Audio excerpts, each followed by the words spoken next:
Hi, how's it going? Zach D Productions here, and I'm here for a movie review for you guys. So for this review, I'll be reviewing The Wolverine, which stars Hugh Jackman as the Wolverine. This movie came out in the year 2013.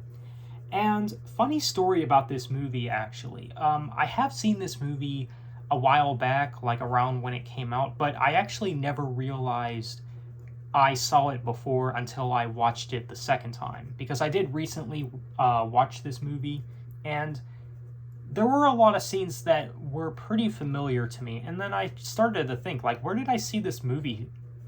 Because I don't think I saw it at the theater. I might have rented it a while back or something, I'm not sure, but yeah, I know I had to see this movie from somewhere because of some of the scenes that look very recognizable. Even some of the lines, like I knew what was coming next and things like that. So I'm like, okay, I had to see this movie somewhere, right? And it wouldn't surprise me. I probably have seen it before.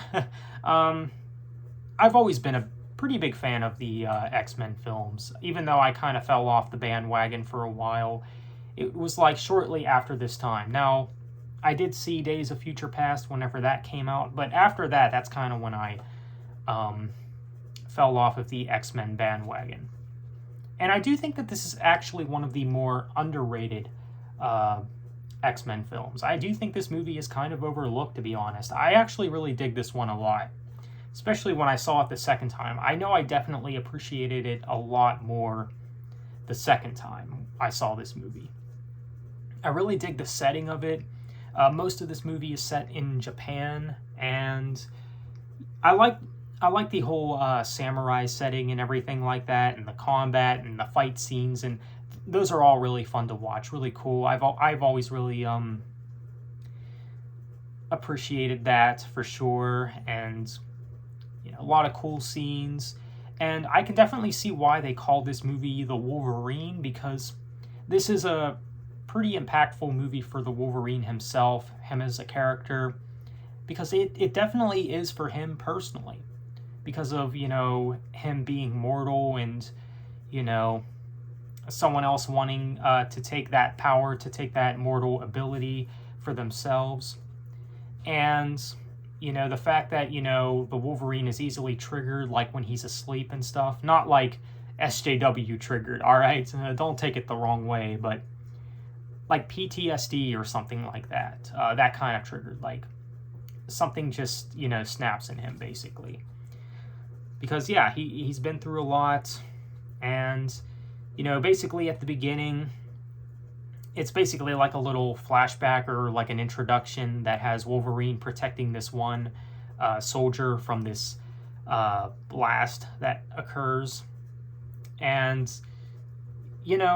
that part really does show the mortality of the Wolverine himself, and how he's willing to protect people even if he gets hurt in the process, because he knows that he's unable to die, basically.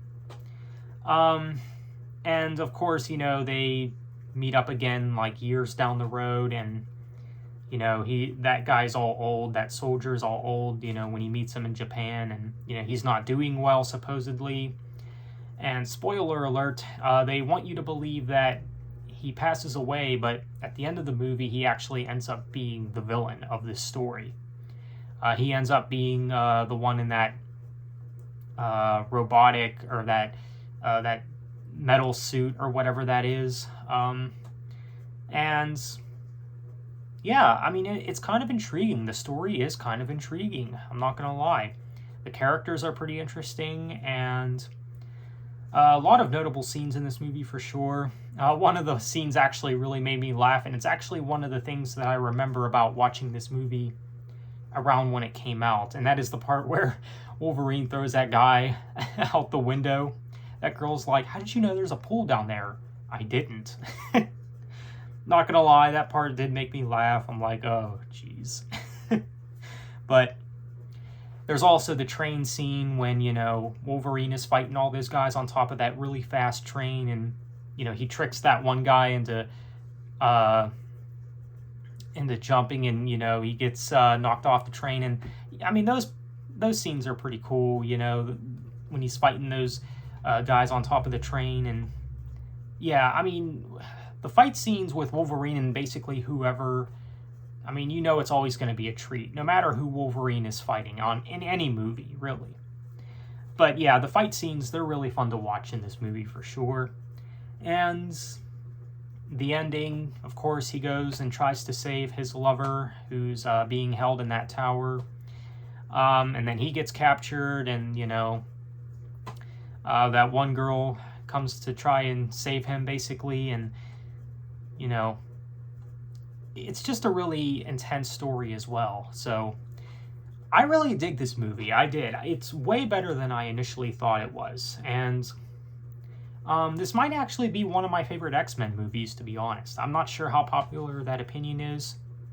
But yeah, some people might even say that this was the last good X-Men movie, or at least the last good one until Logan. But I really dig this one.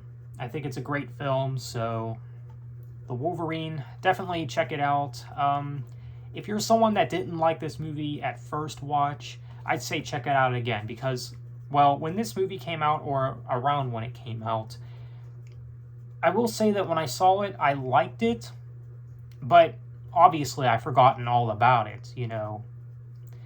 And the second time I watched it, it was kind of like a memory refresher, so great movie. I really did like this one. I might revisit it again sometime soon. I really dug this one a lot. So if I were to give this movie a score, I'd probably give it an 8 out of 10, or maybe even an 8.5 out of 10. I think it's a great one.